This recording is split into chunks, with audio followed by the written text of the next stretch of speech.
What's up, guys? I came to tell you that we are back. We are back with a new clean architecture project.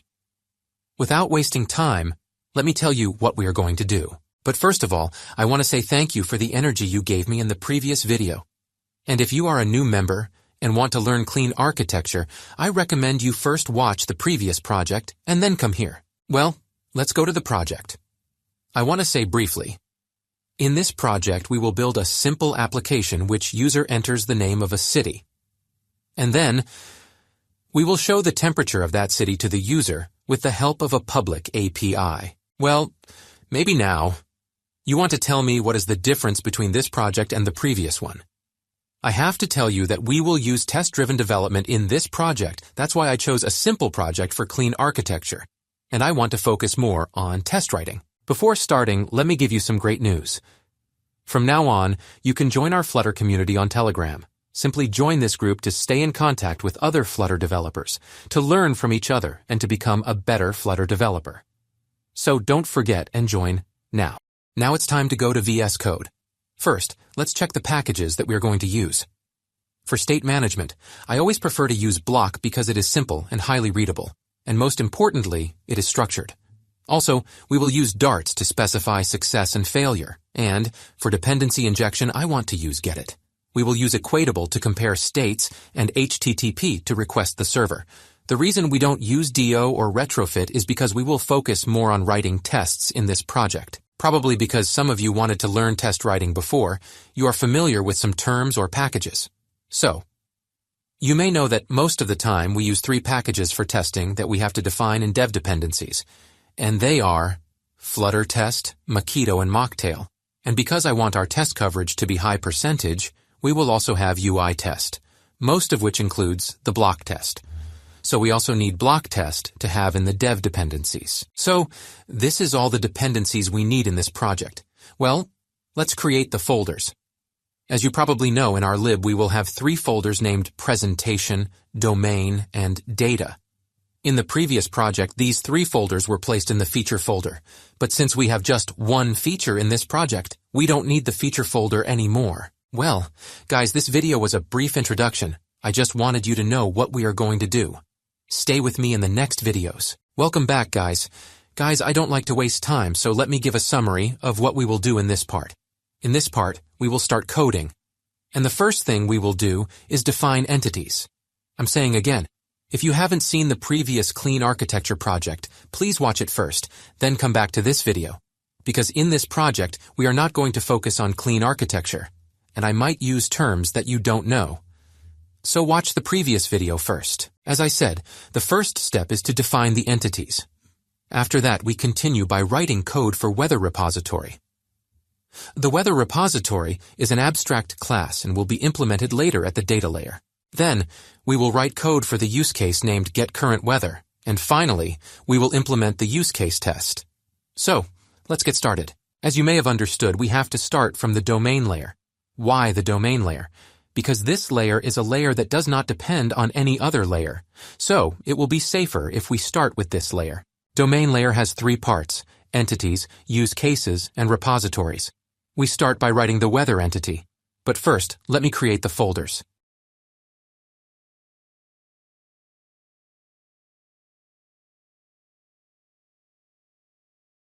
Now, in the Entities folder, I create a file called Weather. As I said, this is a simple project, that's why we only have one entity named Weather. Before we define the entity class, let's check the API that we are going to use. I want to use OpenWeatherMap in this project. You can also register for free and get a token.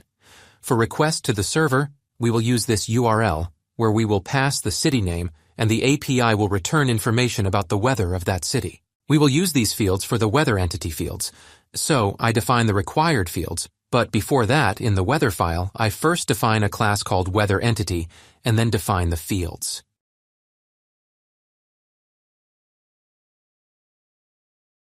Also, I have to use equatable to compare the states that we will do in Bloc later. That's why I extend equatable. And then I set the fields that I want to compare in the props. Well, the definition of weather entity is finished. The next thing we need to do is to create the weather repository. For this, first I create a new file called weather repository. As you may know, Weather repository is an abstract class and will be implemented later at the data layer. Now you may have a question. Why should we define abstract? The domain layer should be completely independent of all other layers. But how can it be independent when any use case obtains data from a repository that is shared with the data layer? Now comes the art of dependency inversion, one of the solid principles. In fact, in the domain layer, we create an abstract repository class to define a contract for what the repository must do. And then, in the data layer, we write its actual implementation. Well, let's continue. In this class, we also have a future method called getCurrentWeather. This method has a string parameter called cityName. Also, its return type is either. If you don't know what either is, don't worry. Let me explain. Either is a class that we can use to handle errors. It has two generic parameters named right and left. In right, we set the value that we want to return when our operation is successful.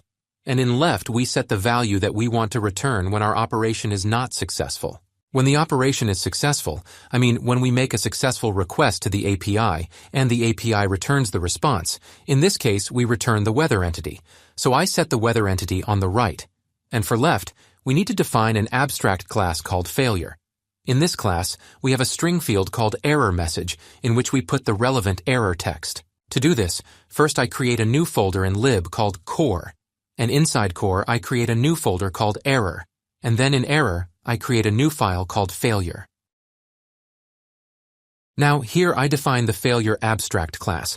We can have various errors during the application, such as server failure or connection failure or even database failure.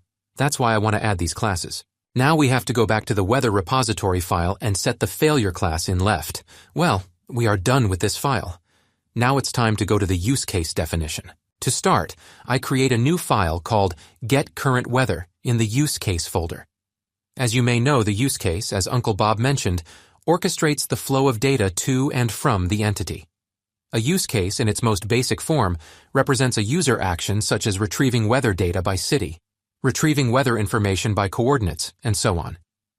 To be compliant with the single responsibility solid principle, each use case must be independent of the others. Now, here we first define a class called getCurrentWeatherUseCase.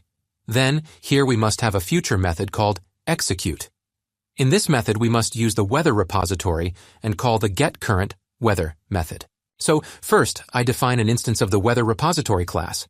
Then I change the return type of execute to the return type of the getCurrentWeather method in the repository, to either. Then I return getCurrentWeather.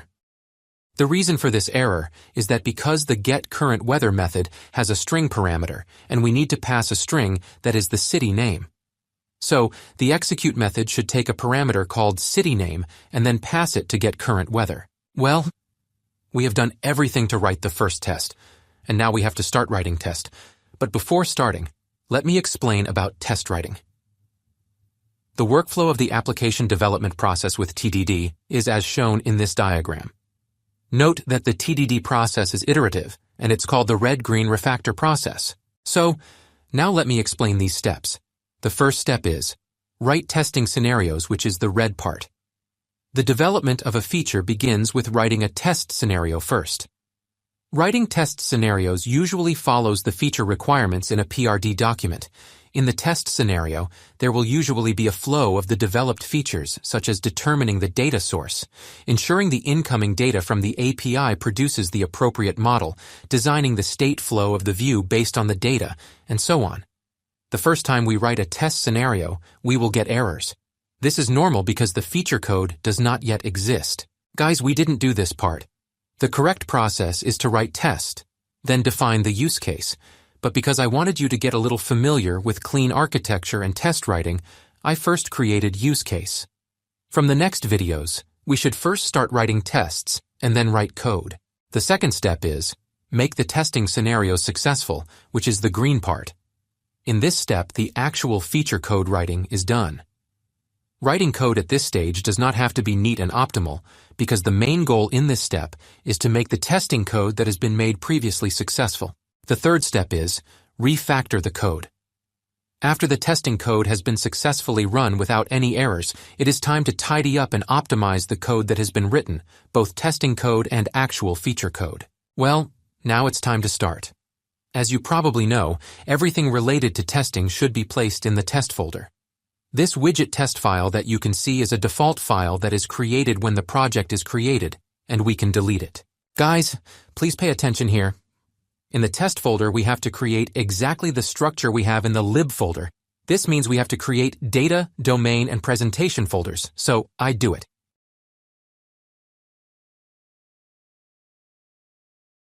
Because there is nothing to write tests in the core folder, I did not create the core folder.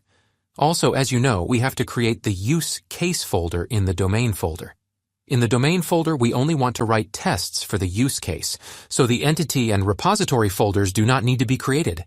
Now here we have to create a file with exactly the same file name as in the use case folder, and we have to add a test to the end of the file name. This means that now we have to create a file called getCurrentWeatherTest.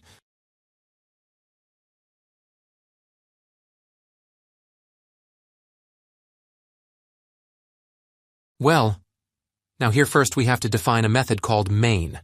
All the tests that we are going to write must be written in the main method. Also, when we want to run the test, this main method will be executed. So first I define a method called main. As you know, we want to write a test for the getCurrentWeather use case, so we need to first create an instance of the getCurrentWeather use case class. Let me ask you a question. What do we want to test?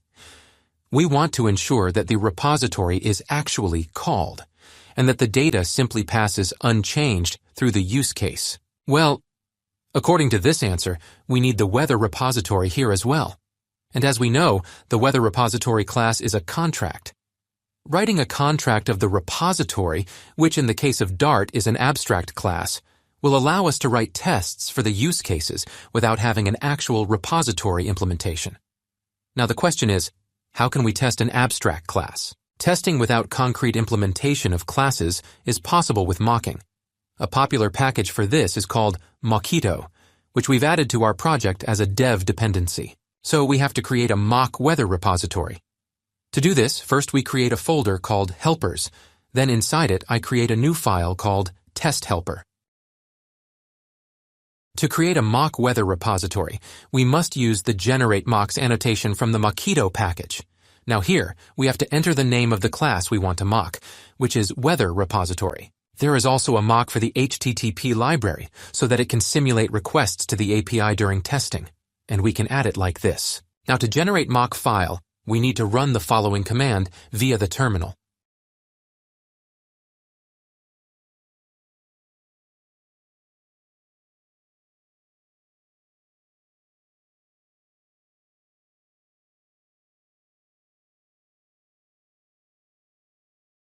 As we can see, the file was generated. Now it's time to go back to the test file and continue. As we said, now we have to define an instance of weather repository, but instead we have to use mock weather repository. Mock weather repository is the generated mock class which implements the functions inside the weather repository. To operate with this mock weather repository instance, the getCurrentWeather use case will get it passed in through a constructor. Tests in Dart have a handy method called setup, which runs before every individual test. This is where we will instantiate the objects, so we must initialize all the objects we need in the setup method. Now comes the time to write the actual test. To write and run the test, we must use the test method in Flutter. In this method, we have two parameters named description and body. In the description, we should write what we expect from the test. For example, this test should get current weather detail from the repository. We have an instance from the repository right now, but what about weather detail? We need weather detail to test to see if use case gets the weather detail from the repository or not. So, I define a variable called testWeatherDetail that is equal to new instance of weather entity. Now we can set any value we want in the weather entity, and it doesn't matter. We also need to define a variable named testCityName that we pass to the repository and use case. Let's continue. The arrange, act, assert pattern has become almost a standard across the industry. It suggests that you should divide your test method into 3 sections: arrange, act, and assert. Each one of them only responsible for the part in which they are named after. Now in the arrange phase of this test, what we want to do is to provide some functionality to the mocked instance of the repository. Here, we can use when method. This is really nice, the syntax that is here, because you can really read it as an English sentence, and it will all make sense. So when mock weather repository, get current weather is called on it with any argument like test city name. Then answer because it's asynchronous, so you cannot call then return, but you have to call then answer, and the answer will be asynchronous. And what do we want to answer? The return type of get current weather is an either, and the right side of the either type is weather entity, and the left side is failure. In the test, it doesn't really matter what we return. We can return really either failure or the weather entity. In this case, let's return the weather entity. So we want to return the right side of the either type. Now let's move on act phase. Act steps should cover the main thing to be tested. This could be calling a function or method, calling a REST API, and so on. Keep actions focused on the target behavior. So in the act phase, we must call the execute method in the getCurrent use case and save its result in the result variable. And finally, in the assert phase, we verify whether the unit behaves as expected. We may expect a method to be called or the result to be the same as the expected result. For this, we need to use expect method. So we expect that the result of the execute method on the use case will really be the same thing as was just returned from the mock weather repository. So we expect the result to be right, and inside of it, we expect that there will be test weather detail present.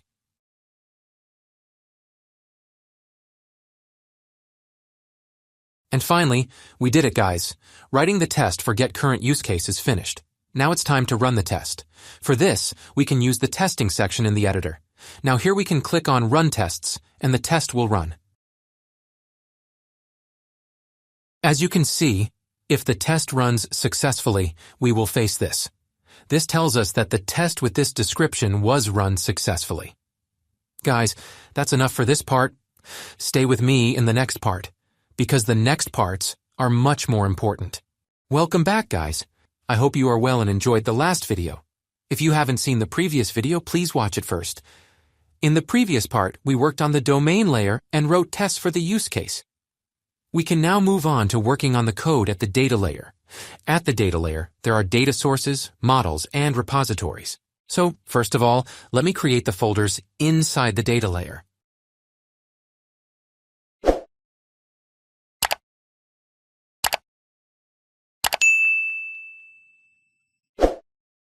Wait a minute, is there a repository at the domain layer too?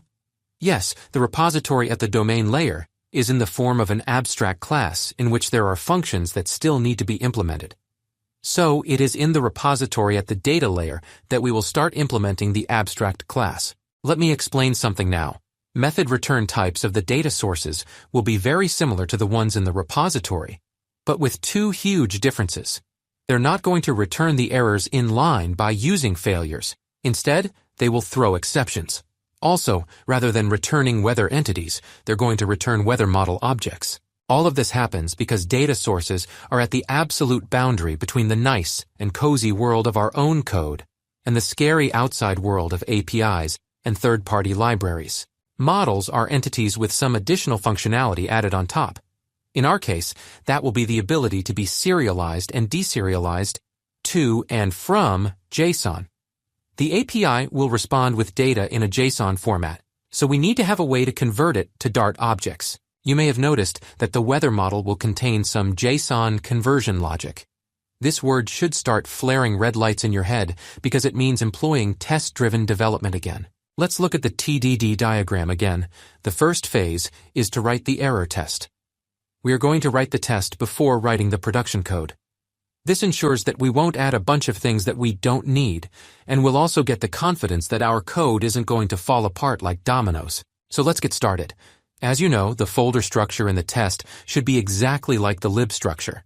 So the first thing we should do is create data source, models, and repositories folders in data.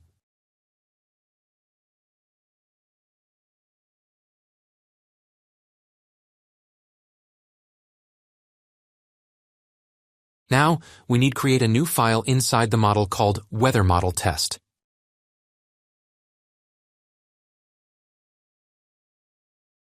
Like the previous test, we first define a method called main. All tests will be written inside the main method. Here, we will test three main things. Is the model that we have created equal with the entities at the domain layer? Does the fromJSON function return a valid model? Does the toJSON function returns the appropriate JSON map? So first we have to test that is the model that we have created equal with the entities at the domain layer.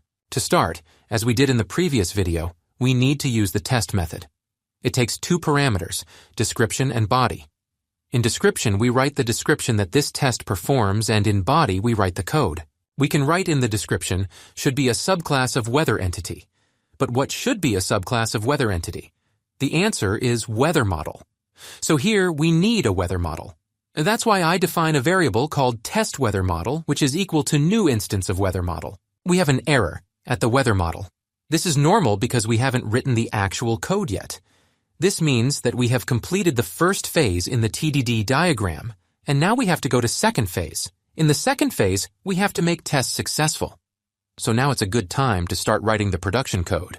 To do this, we need to create the weather model class. So we create a new file in the models folder called weather model. The weather model class will extend weather entity class and simply pass all the constructor parameters to the superclass. Now we go back to the test file and import the weather model, and then we can set any value we want in the weather model, and it doesn't matter. In this test, we do not have the arrange and act phases, and only have the assert phase. As you know, we use the expect method in assert, which is very simple. In actual, we set the result, which is equal to the test weather model, and in matcher, we verify whether the result is match with the weather entity using the isA method.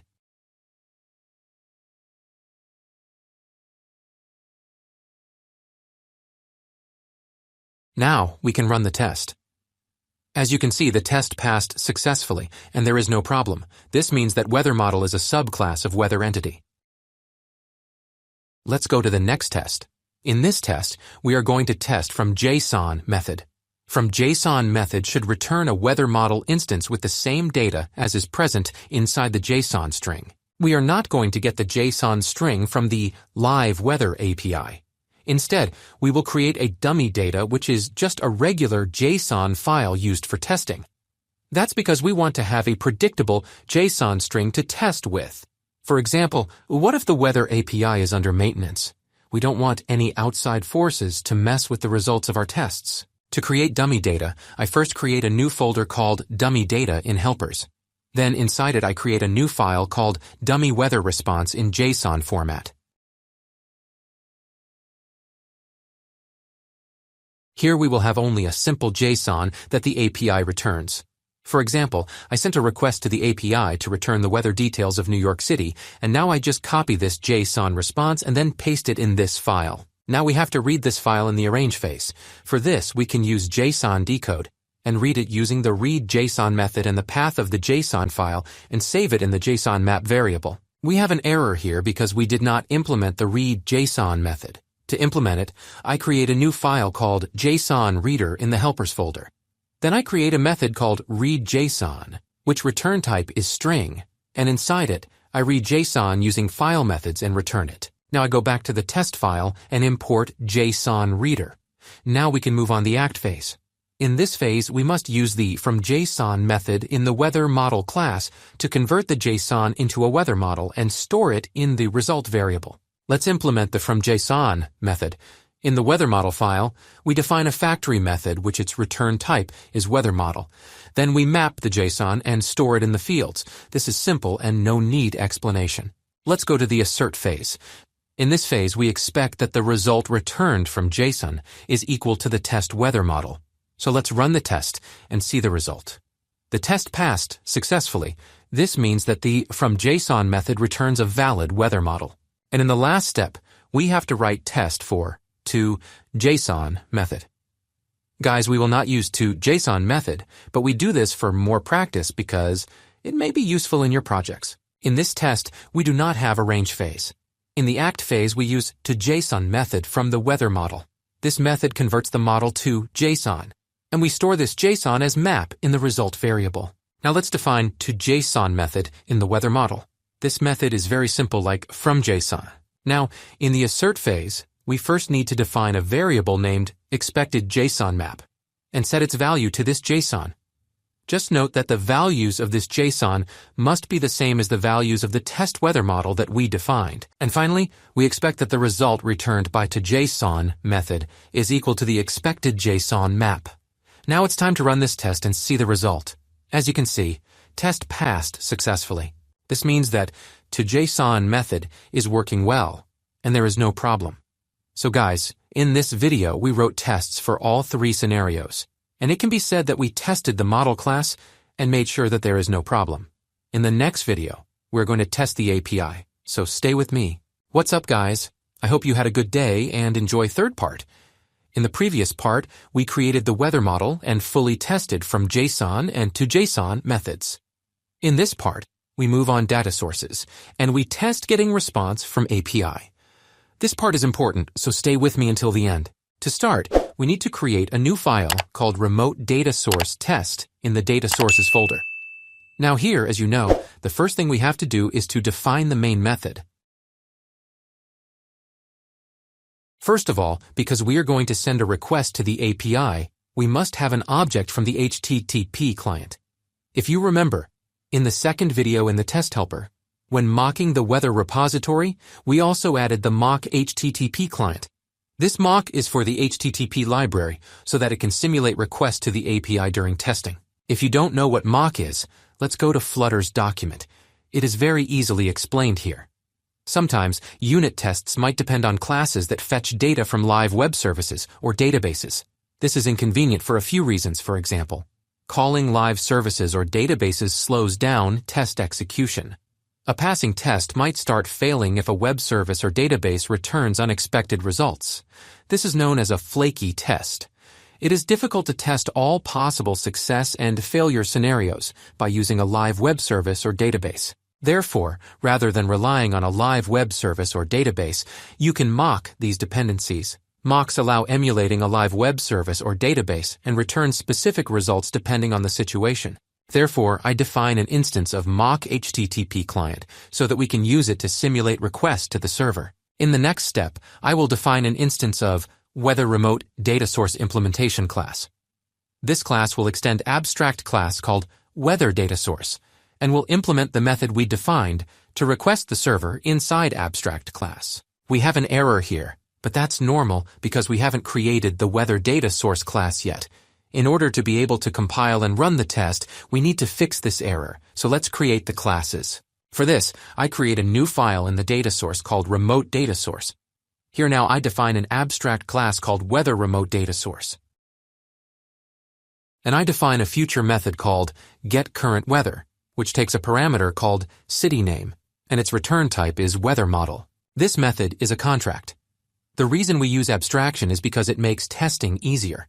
Now, in the next step, I define a class named Weather Remote Data Source Implementation that extends Weather Remote Data Source class. As you know, in this method we will send requests to server. That's why we will need HTTP client. So I define an instance of HTTP client, which accepted by class constructor. This error tells us that we should implement getCurrentWeather method, so we implement method to fix this error like this. Now let's go to testing code to continue. Later we will return to this file and implement request to server. First, to fix this error, I import remote data source file. Now we have to initialize instances. As you know, we can use the setup method and initialize. Now it's time to test. We have a method called group that we can put several tests that are related to each other inside that group and run that group for testing. So, since we are going to write two tests, I want to use group method like this. We will test the process of getting weather data from API, and we have two conditions: returning a valid model when getting data is successful, and returning a server exception when getting data is failed. So, we must first test when response code is equal to 200. This means that getting data from server is successful, and it should return weather model.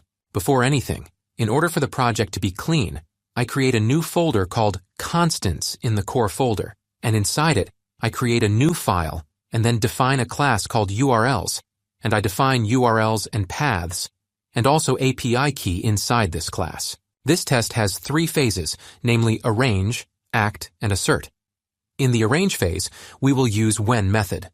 We have to stub the data to make sure mock client returns the right response data when we call the getCurrentWeather endpoint. In Flutter, stubbing means returning a fake object when the mock method is called. For example, when the test calls the getCurrentWeather endpoint using mock client, we should return a response object with status code 200. So here, using when method, we have to return a fake data. Inside the when, we send request to API with currentWeatherByName endpoint using mock HTTP client. As I said, stubbing a mock can be done with the function when, which can be used with then return, then answer, or then throw to provide the values needed when we call the mock method. The then answer function is used for methods that return a future or stream, while then return is used for normal synchronous methods of the mock class. Now, using then answer, we should return a response object with status code 200. Now we need to return fake data with status code 200. For fake data, we can use dummy data that we created in the previous video like this.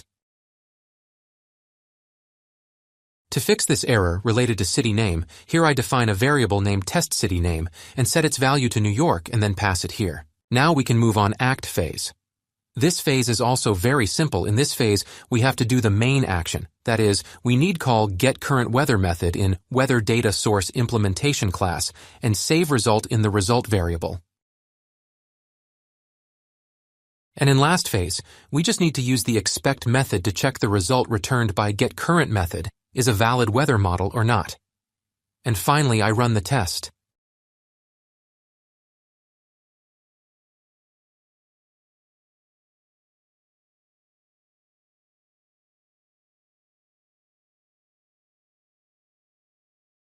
But unfortunately, test was not passed. As you can see, the error description says that the getCurrentWeather method is not implemented, so we need to implement this method. As you know, in this method, we have to implement request to the API, and this request is really very simple, and we can do it this way. Here we check if the status code is equal to 200. It means that getting the response from the server was successful. Return the weather model and otherwise throw server exception. And I run the test again. And finally, as we can see, test is passed successfully. Now we can go to next test. That means we have to check the second condition. What is the second condition? The second condition is that returning a server exception when getting data is failed. This test has exactly the same steps as the previous test. That's why I copy the previous test and paste it here, and then change its description to this one. And now in a range, instead of returning status 200, we return 404, and instead of JSON, we return an error text like this. We don't need to change in the act phase, so we can move on assert phase. In the assert phase, instead of expecting to have a weather model, we should check that the result is a server exception error. Now I run both tests and see the result. As you can see, both tests were run successfully, and there is no problem. In this video, we tested both conditions that we may have in getting data from the server. In the next video, we will implement the repository, so stay with me. Welcome back, guys. I hope you enjoyed fourth part and learned API calling testing. In this video, we are going to work on weather repository implementation and finish domain and data layers testing. So, without wasting time, let's get started. As you have learned, the first thing we have to do is to create a new file in the repositories called Weather Repository Implementation Test. As you know, here, first we need to define main method. For testing, we need to access the data source, so we need generate a mock for the weather remote data source that we created earlier. To do this, it is enough to add the weather remote data source class in the test helper. Then, run this command to generate a mock from the weather remote data source.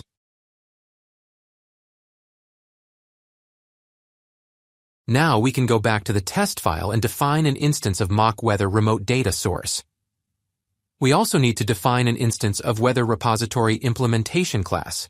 So I define it like this, but here we have an error which is normal because we haven't created this class yet. In order to fix this error and be able to compile test, we need to create this class. To do this, as I said before, we define repository class in the domain layer, but we have to implement it in the data layer. So, in the data layer and the repositories folder, I create a new file called Weather Repository Implementation. Now here, I define a class called Weather Repository Implementation, which extends the Weather Repository class. And as you probably know, because we need weather remote data source, we have to define an instance of it, which is also accepted by the class constructor. This error tells us that we should implement the getCurrentWeather method that we defined in the Weather Repository class here. So I create the method, then implement it like this. This is very simple. We get data using getCurrentWeather and store it in result, and then we return it using the write method in either. And if server exception occurs while getting data, we will return server failure using left method.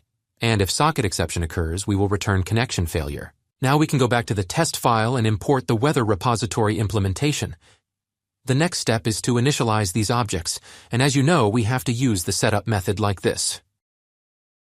Before we start test writing, we have to do one more thing, and that is to define an instance of weather model and weather entity, because we will need it later. So I define them like this. To start, let's first check how many scenarios we have. I think we have 3 scenarios that need to be tested. The first scenario is returns current weather data on successful API request. The second scenario is returns server failure when the request to API fails. And the third scenario is returns connection failure when not connected to the internet. So let's continue. Because all 3 tests are related to each other, we can use the group method and write the tests inside it. So I use group method and set its description to getCurrentWeather. Now let's move on first test. As I said, the first scenario is that we have to test that getCurrentWeather should return current weather when a call to data source is successful. This test has 3 phases: arrange, act, and assert. In the arrange phase, as you have seen before, we have to stub the data to make sure mock-weather remote data source returns the weather model when we call the getCurrentWeather. And for this, we must use when method, and then call the getCurrentWeather method in the weather remote data source, and finally return the test weather model by using then answer.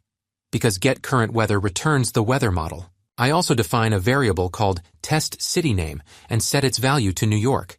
Now we can go to the act phase. In this phase, it is enough to call the getCurrentWeather method in the weather repository implementation and store the returned value in the result. And finally, in the assert phase, using the expected method, we check the result is equal to the test weather entity or not, because the result is an either, so we have to use the either write method to check. Now we can run the test and see the result. As we can see, unfortunately, the test did not pass. But what is the problem?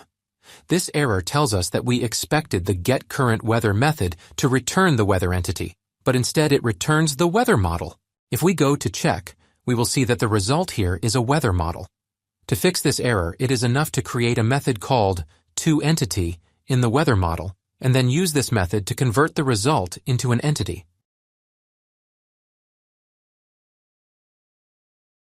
Now I run the test again to see the result. As you can see, the test was run successfully, and there is no problem, and we can go to the next scenario. The next scenario is to test that getCurrentWeather returns server failure when the request to API fails. The steps of this test are exactly the same as the previous test, so I copy it and paste it here and also change its description to this. And now it is enough to use then throw instead of then answer in arrange, and also return server exception instead of returning weather model. And finally, in the assert phase, instead of expecting the result to be equal to weather entity, we should expect it to be equal to server failure. Now it's time to run the test. Fortunately, as we can see, this test was successfully passed. And now we can go for the last scenario. What was the last scenario? The last scenario was to getCurrentWeather should return connection failure when the device has no internet. Guys, this test is exactly the same as the previous test. In order not to waste time, I will copy the previous test and paste it here, and then change its description to this. And now in arrange, instead of returning server exception, we return socket exception. And finally, in the assert phase, we return connection failure instead of server failure. And that's it. Now we can run all 3 tests using group. As you can see, all 3 tests passed successfully.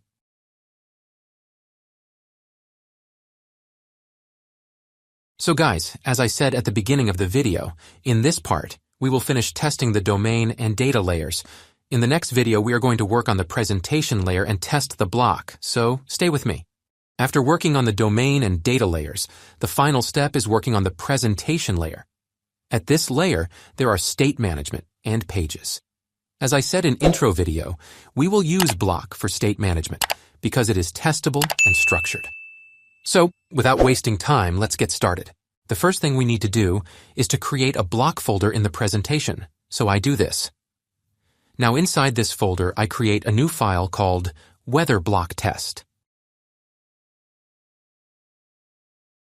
As you know, the first step in the test file is to define the main method, so I do it.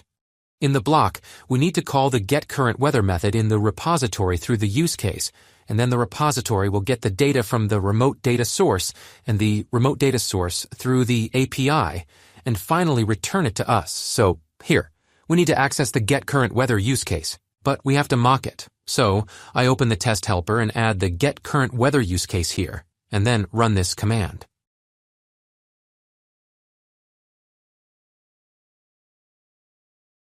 Now, I go back to the test and define an instance of mock getCurrent use case. And also, we need to define an instance of weather block, so I do this. But we have an error, and the reason for this error is that we haven't created the weather block class yet, so let's go do it. First, in the presentation folder, I create a new folder named Bloc. As many of you have worked with Bloc, and you know, here we will have 3 files named weather block, weather state, and weather event. Guys, this tutorial is not about block teaching, so if you don't know anything about Bloc, please go and learn it, then come here. And I can guarantee that the block is very simple, and you can learn it easily. So, let's continue. We can start with the event file. The first thing we need to do is to define an abstract class called weather event. We will have only one event in this block, and we will call this event when the user enters city name. So, I define a class called onCityChanged that extends the weather event, and also takes a parameter called cityName. Event is finished, and we can go to the state file and define state classes. It is exactly like the events.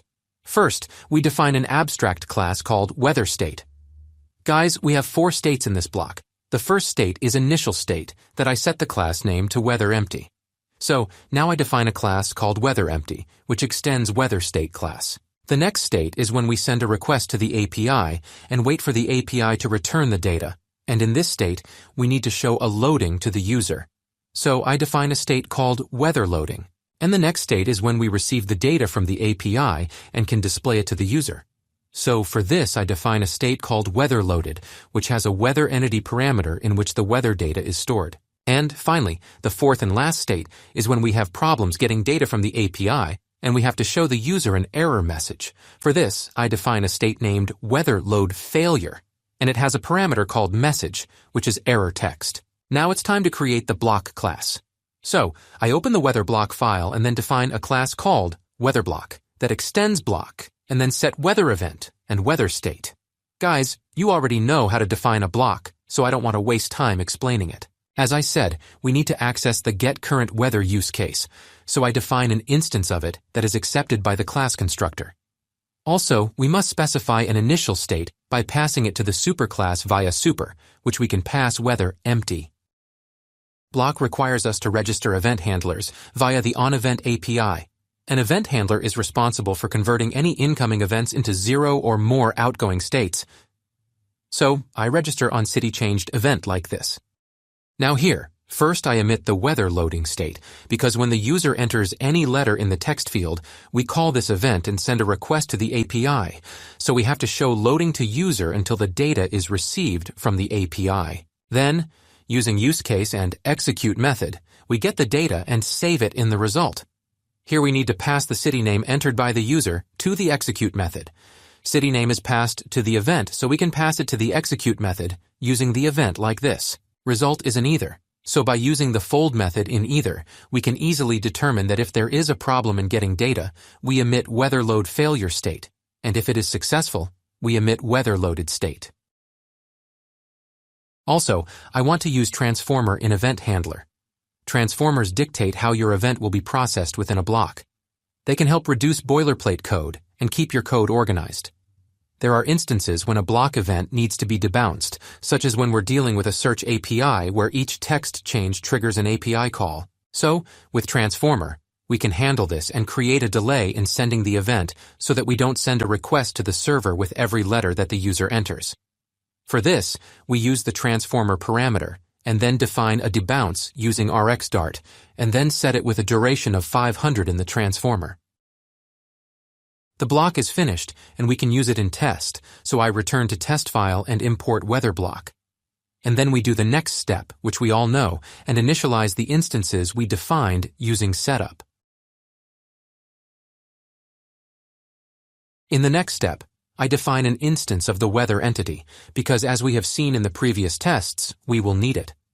I also define a variable named cityname. Now we can write first test. The first test should be to check that the initial state is equal to weather empty. This is a very simple test, so we write the test method and set its description, and then we check in expected that the weather block state is equal to weather empty. And now, let's run the test to see the result. As you can see, test passed successfully, and we can go to next test. The next test is that block should emit weather loading and weather loaded when data is gotten successfully. For block testing, we can use the block test package, which makes testing very easy. To start, we need to use the block test method. First, we need to set the description for the test. This method has a required parameter called build, which is exactly like the arrange phase. Now, exactly like the arrange phase, we must use when method and call the execute method in the getCurrentWeather use case, and then return the test weather using then answer. And because the return type is either, we must use the write method in either. And finally, we have to return the block for which we write the test. This means that we have to return the weather block. For the next step, which is the act phase, we can use the act parameter. In the test block, we must call the event in the act phase. So, we should call the onCityChanged event. For the transformer that we set equal to debounce with duration 500, we can use the wait parameter and set its value to duration 500 milliseconds. And finally, for the assert phase, we must use the expect method. In the block test in the assert phase, we must put the states that we expect. For example, in this test, we expect that first weather loading and then weather loaded will be emitted. This test is finished, and now we can run the test. As you can see, the test was passed successfully, and now we can move on last test. The last test is exactly like this test.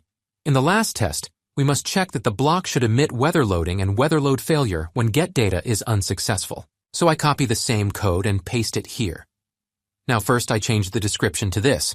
In the arrange phase, instead of returning weather, we should return server failure.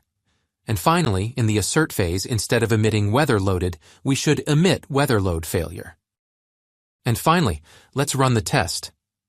This test also was successfully run and passed. The block test is finished. It is a very simple test and you can do it easily. In the next video, we will go to test pages, so stay with me. I am very happy to see you here and I congratulate you for sticking with me this far. I hope you have learned some test writing and write tests for projects from now on, because if you want to be a senior programmer, you have to do it. And always remember this point. You can learn by practicing and coding, not by watching tutorials. I am just teaching you the way, and if you want to learn completely, you have to practice yourself. So let's get started. As you know, we are now in the presentation layer, and we finished block testing, and now we have to start the widget testing. Unlike the previous tests, this time I want to start from the actual code and then write the test code for it. Note that this is against the rules of TDD, but I have to do this to teach the widget testing so that it does not confuse you. So in the presentation folder, I create another folder called Pages, and then inside this I create a new file called Weather Page. Now here, first we have to define a class called Weather Page. We can define stateless or stateful. But for state management, we are using block, so we don't need to use stateful. Always remember this. Use stateless as much as you can in your project. Before we start creating the homepage widget, first, in the main file, I set home property value to weather page. Then I run the app. Now in build, instead of placeholder, I return the scaffold. And then I set appbar like this. Now first I set padding for the body. And then I set column in the child. In column, the first widget we have is a text field. In this text field, user enters city name, and the onCityChanged event is called in weather block. So we must use the onChanged method in the text field and access the text entered by the user and call the onCityChanged event like this. Now under the text field, I want to display data that block returns. For this, first I make space from text field using sized box. Now here we have to use Block Builder. Block Builder handles building the widget in response to new states.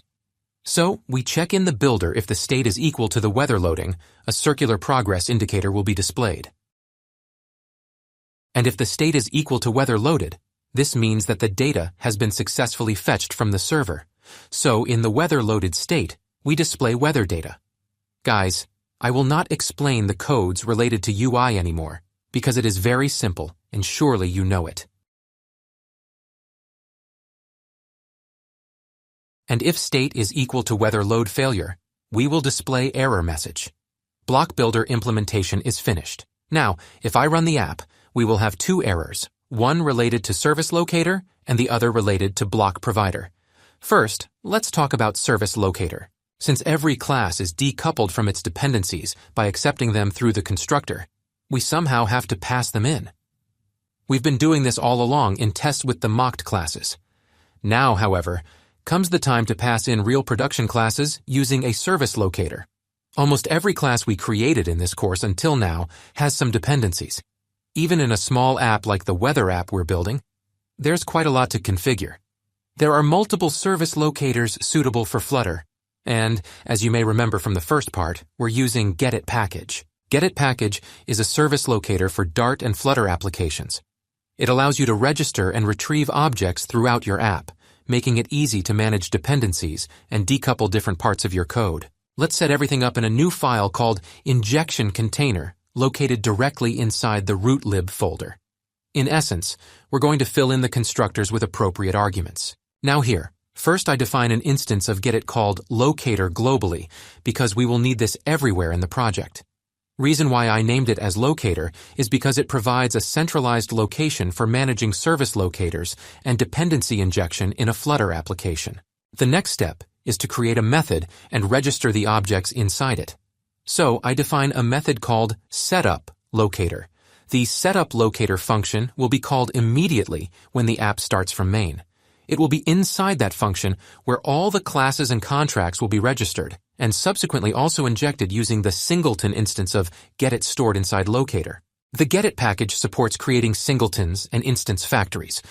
Since we're not holding any state inside any of the classes, we're going to register everything as a singleton, which means that only one instance of a class will be created per the app's lifetime.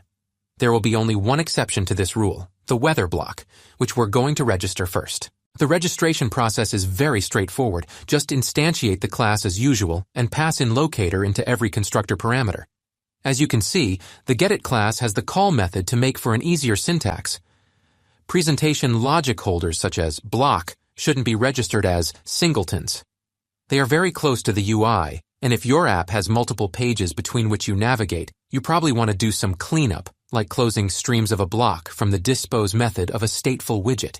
Having a singleton for classes with this kind of a disposal would lead to trying to use a presentation logic holder such as block with closed streams, instead of creating a new instance with opened streams whenever you try to get an object of that type from Get-It. That's why we use register factory to register block. In next step, I want to register use case. We can register rest of the dependencies as singleton. Get-It gives us two options when it comes to singletons. We can either register singleton or register lazy singleton. The only difference between them is that a non-lazy singleton is always registered immediately after the app starts, while a lazy singleton is registered only when it's requested as a dependency for some other class. In our case, choosing between lazy and regular registration doesn't make a difference, since the weather app will have only one page with one block and one dependency tree, meaning that even the lazy singletons will be registered immediately. We're going to opt in for register lazy singleton. And now, I want to register the weather repository. Just pay attention, guys. we should not register the abstract class, and instead, we should register the implementation class, and we should do it like this. In next step, I want to register weather data source. Registering data source is exactly the same, and we register implementation class. Notice that they depend on the contract and not on the concrete implementation. However, we cannot instantiate a contract which is an abstract class. Instead, we have to instantiate the implementation of the repository. This is possible by specifying a type parameter on the register lazy singleton method. That's what we did. And finally, in last step, we need to register a HTTP client like this. Now we have to call this setup locator method in the main method before running the app so that all the classes are registered. The implementation of dependency injection is finished. As you can see, it was very easy, contrary to its name. The dependency injection problem was solved. The next problem was to provide weather block. For this, we need to use block provider. It is used as a dependency injection widget so that a single instance of a block can be provided to multiple widgets within a subtree. To provide weather block, it is enough to wrap the material app inside the block provider. I use multi-block provider instead of just block provider, because in complex apps, we definitely won't have one block, and we have to provide several blocks. The weather block has to be available to the whole body of the page's scaffold. This is where we will get the registered weather block instance from the service locator. Now it's time to run the app. As you can see, the app runs without any problems, but we need to test to see if all the things we have done are working correctly or not. For example, I enter New York City. And yes, as you can see, it works well and shows us weather data without any problem. Now we can move on test writing. The first thing we do is to create a new folder called Pages in Presentation folder and then create a new file inside it called Weather Page Test. As you know 100%, the first thing we do here is to define the main method. Now here we need to access weather block, but not only weather block. Actually, we need to mock it. To mock the block, we cannot act as before and only define the class name in the test helper file. To mock the block, we must use the block test package and the mock block class. So here we define a class called mock weather block. Then this class extends mock block. Now here we have to pass the event and state classes to mock block, and finally implement the weather block class. That's it. Now we can define an instance of mock weather block. Then, as we learned, we initialize it in setup method. Here we will test three things. The state of the app should change from weather empty to weather loading when filling text field is finished. Displays a progress indicator when the state of the application is weather loading. Displays a widget containing weather information when the state of the application is weather loaded. So let's write the first test. To test the widget, we need use testWidgets method. This method is exactly like the previous method. First, we have to set the description and then do the three test phases. In a range phase, when no word is entered in the text field, we display only one text field on the weather page. This means that the block state must be equal to weather empty. So, in the arrange phase, we must determine that block state is equal to weather empty. This means that weather block state should return weather empty. If I want to say very simply, because weather page widget is wrapped inside weather block, that's why we have to set a state for weather block in arrange phase, which must be equal to weather empty in first test. Now we can move on the act phase. In the act phase, the first thing we always have to do is to build and render the widget we want to test. To build and render the widget, we use the pump widget method in the widget tester class. Widget tester is a class that programmatically interacts with widgets and the test environment.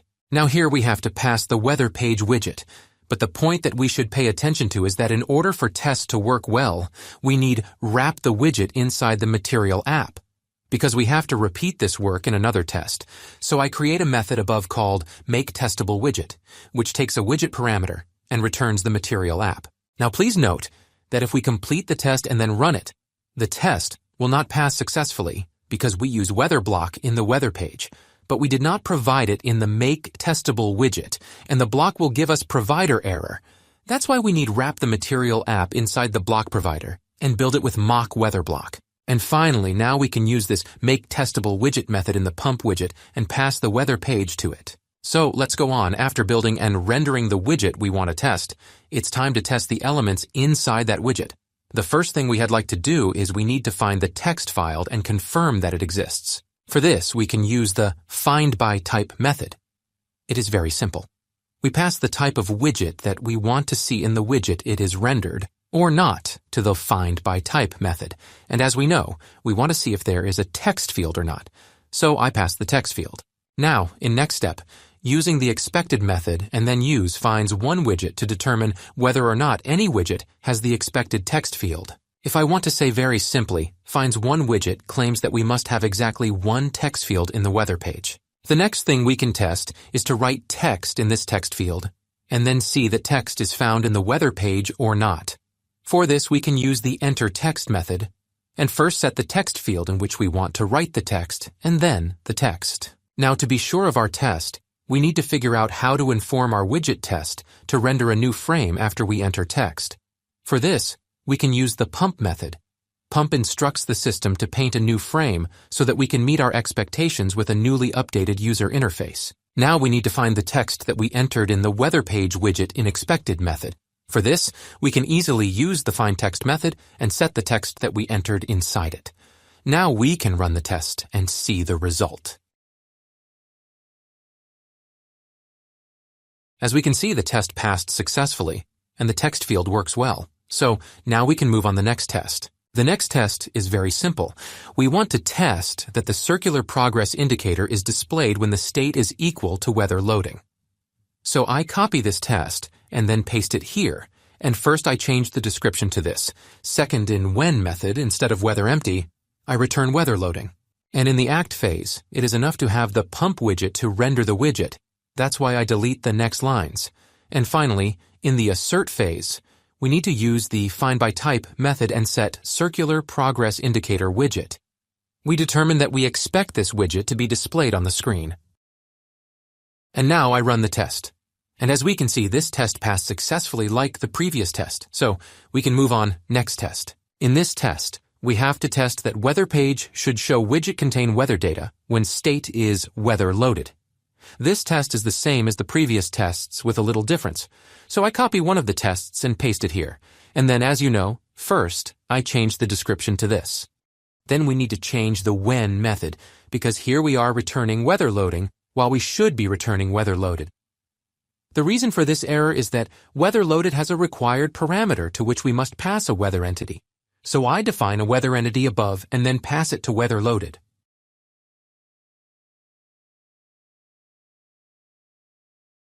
We don't have any changes in the act phase, so we skip it. In the assert phase, we should be able to find the widgets which we can show the weather data. Let's go to the weather page. I want to show you something. In the weather loaded state, we return a column.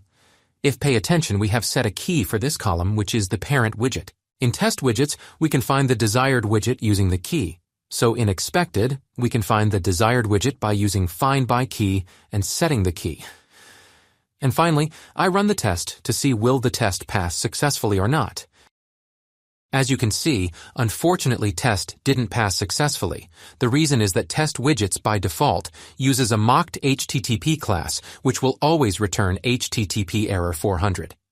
The reason we have this error is because in the real code we are setting an icon using image network, which is an HTTP request. To get actual HTTP responses from a web server, we just need to use this line code in setup. Now if I run the test again, we will see that the test passes successfully.